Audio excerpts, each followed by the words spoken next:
अच्छा जर मागे नको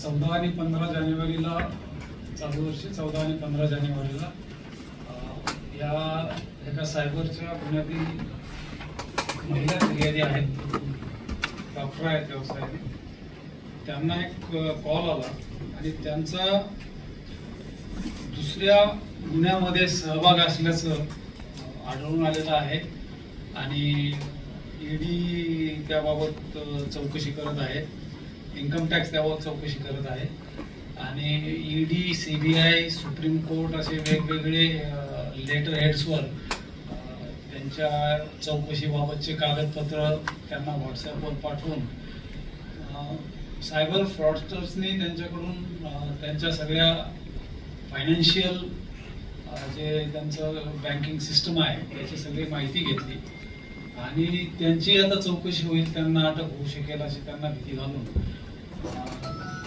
त्यांना डिजिटल अरेस्टमध्ये ठेवलं.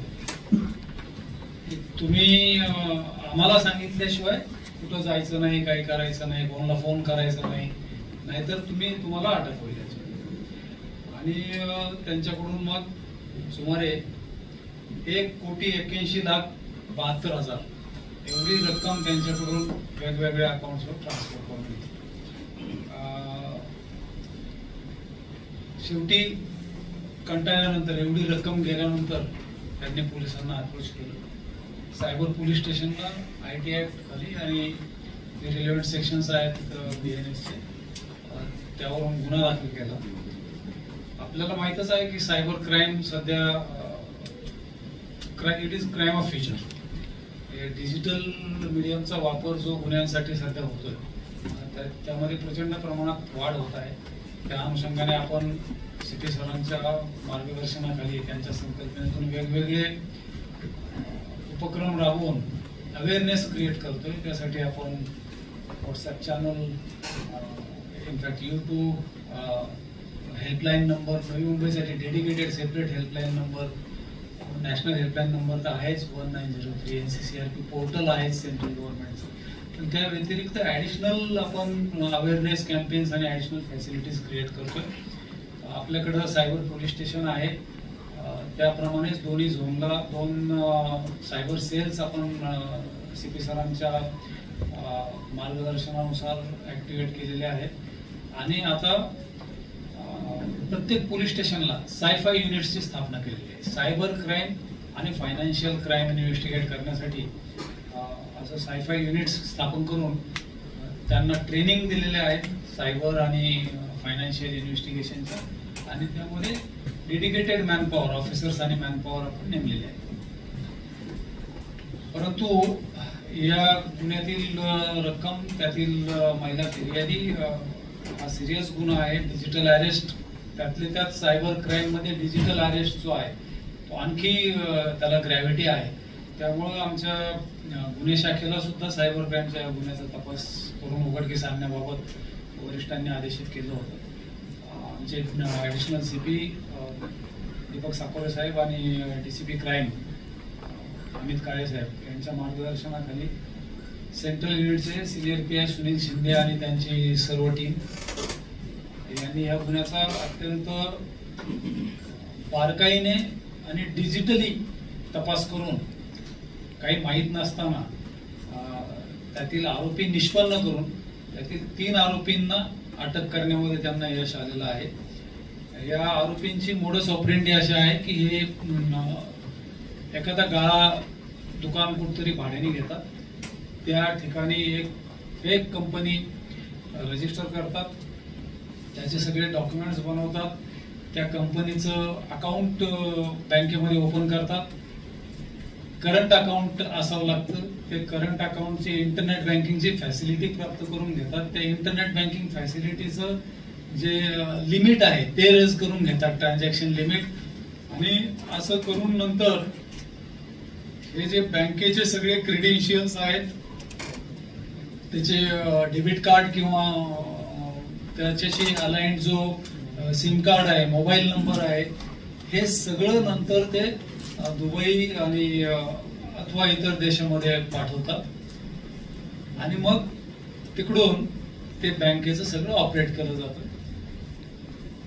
तिकडं बरेच आपण पाहिलं असेल की बऱ्याच ठिकाणी इव्हन भारतात सुद्धा असे कॉल सेंटर्स सुद्धा बस झालेले आहेत आणि मग असल्या कॉल सेंटर्स मधून ते कॉल सुरू होतात आणि एखादा व्हिक्टीम त्यांना बळी पडला किंवा त्याला डिजिटल अरेस्ट करून मग त्याला भीती घालून डिजिटल अरेस्ट करायची, त्याचे हे पैसे मग ट्रान्सफर करायचे.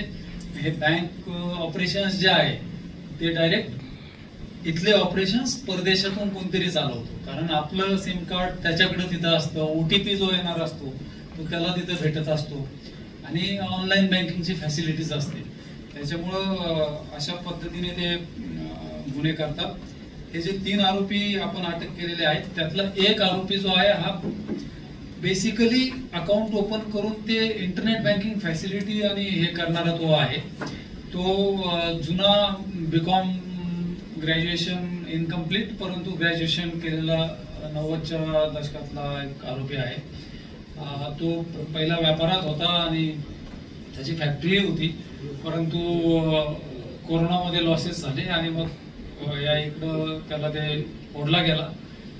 दुसरे 2 आरोपी आहेत ते 9वी शिकलेले आहेत आणि मग याच्या परिचयातून ते त्याच्या सोबत आले. आपण हे पाहतोय की डिजिटल लिटरसी म्हणजे एज्युकेशनल लिटरसी आणि डिजिटल लिटरसी यामध्ये फरक आहे. एज्युकेशनली इलिटरेट जरी गुन्हे असेल तरी तो डिजिटली आजकाल लिटरेट आहे. एकदम अनपढ व्यक्तीकडे सुद्धा मोबाईल असतो आणि त्याचं फंक्शनिंग त्याला बऱ्यापैकी माहीत असतं. दो डिजिटल लिटरसी वाढलेली आहे, परंतु डिजिटल क्राईमची अवेअरनेस ही अजून समाजामध्ये पाहिजे तेवढी वाढलेली नाही आणि अगदी खूप एज्युकेटेड लोक आणि वेगवेगळ्या व्यवसायात आणि व्यापारात आणि प्रोफेशन्स मध्ये असलेले एज्युकेटेड लोक सुद्धा याला बळी पडतात. यावरून आपण एज्युकेटेड असलो, एज्युकेशनली लिटरेट असलो तरी डिजिटल क्राईमची अवेअरनेस आपल्यामध्ये कमी आहे असं आपल्या निदर्शनास येईल. या 3 आरोपींना अटक करून त्यांच्याकडून जवळपास 11,35,000 रुपयाची रक्कम जी आहे ती फ्रीज केलेली विक्टिमला परत मिळालेली आहे. या व्यतिरिक्त त्यांच्याकडून लॅपटॉप आणि मोबाईल फोन्स, वेगवेगळे chequebooks, debit card, SIM cards, documents तयार करण्यासाठी लागणारे शिक्के, रबरी शिक्के वगैरे असं साहित्य देखील आमच्या सेंट्रल युनिटच्या टीमनं रिकव्हर केलेलं आहे. आणि या आरोपींविरुद्ध यापूर्वीचे गुन्हे आहेत 3घांवरही. बेसिकली चिटिंगचे गुन्हे आहेत, परंतु त्यापैकी एक आयटीचा सुद्धा गुन्हा आहे आणि यांनी आतापर्यंत 2 गुन्हे, आपला हा गुन्हा सायबर पोलीस स्टेशनचा 6 नंबरचा, या व्यतिरिक्त सायबर पोलीस स्टेशन ठाणे शहर इथला एक गुन्हा हे उघडकीस आलेले आहेत आणि ते 73 पोर्टल, आपल्या एनसीसीआरपी जे पोर्टल आहे त्याच्यावर यांनी जे वापरलेले अकाउंट्स आहेत त्यामध्ये 73 अशा केसेस मिळाल्यात की या अकाउंट्स मध्ये तो पैसा गेलेला आहे. सो आता दिस इज पॅन इंडिया. त्याच्यामुळं आम्ही आता ते शोधून काढू की कुठल्या ज्युरिडिक्शन मधला आहे आणि अकॉर्डिंगली सर्वांना कळवू. 73 केसेस मध्ये ज्या एनसीसीआरपी पोर्टलवर रेकॉर्डेड आहेत त्याच्यावर मनी ट्रेल यांच्या अकाउंट्स मध्ये असल्याचं तिथून आढळून आलेलं आहे. यांनी जे कंपन्या स्थापन केलेल्या आहेत त्या सुद्धा नॅशनल आहेत. म्हणजे फॉर एक्झाम्पल त्यांची भूमी क्रिएशन एक कंपनी आहे दादरला, एक any foundation Mizoram, alpha Orient Dhangad Jharkhand, national highway Jammu and Kashmir आणि खान इंटरनॅशनल वेस्ट बेंगॉल, अशा वेगवेगळ्या राज्यात यांनी या पद्धतीचे जे आपल्याला सापडलेली फ्रॉड कंपनी आहे असं भाड्याने घेऊन फ्रॉड डॉक्युमेंट्स बनवून कंपन्या स्थापन केल्याचं निष्पन्न झालेलं आहे. या सगळ्या कारवाईमध्ये सिनियर पीआय सुनील शिंदे यांच्या सोबत एपीआय तुंगेनवार, एपीआय कोपरे, एपीआय सतीश भोसले आणि त्यांचे सर्व स्टाफ हे सहभागी होते. एक चांगली डिजिटल अरेस्टची केस उघडकीस आणली आणि त्यामधून दुसरेही गुन्हे उघडकीस आलेले आहेत आणि एक आंतरराष्ट्रीय टोळी, कारण यांचे जे मास्टर्स आहेत ते दुबईमध्ये बसलेले आहेत आणि त्यामुळं याला आपण यांच्यावर जुनं गुन्हेगारी रेकॉर्ड असल्यामुळं यांना संघटित गुन्हेगारीचं कलम 111 या गुन्ह्याला आपण लावलेला आहे. जे नवीन आता BNS मध्ये आपला जो मोका कायदा आहे महाराष्ट्राचा, ऑर्गनाइज्ड क्राईम ऍक्ट, तो आता BNS मध्ये नेशन वाईड इन्कॉर्पोरेट केलेला आहे आणि त्या BNS चं सेक्शन 111 लावून त्या संघटित गुन्हेगारी टोळीवर टोळीला लगाम लावण्याला सेंट्रल युनिट गुन्हे शाखा नवी मुंबई यांना यश आलं.